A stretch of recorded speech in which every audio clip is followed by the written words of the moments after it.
Isa kang introvert kung ikaw ay: una, ayaw mo sa gulo at maingay na paligid.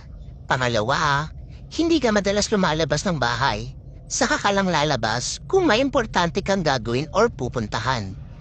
Pangatlo, gusto mo lagi mapag-isa at ayaw mo nang may mga istorbo. Pang-apat, kaya mong makipag-socialize pero may limit. Panglima, kapag hindi ka komportable sa mga kasama mo, dinidistansya mo ang sarili mo sa kanila. Pang-anim, minsan naman nagiging maingay ka kapag ka-vibes mo ang mga kasama mo. Pang-pito, hindi mo alam kung paano magsimula o mag-response ng conversation sa ibang tao. Kaya madalas ngumingiti ka na lang o di kaya tatahimik ka na lang. Pangwalo, hindi ka rin expressive na tao, kaya madalas kang ma-misinterpret ng iba.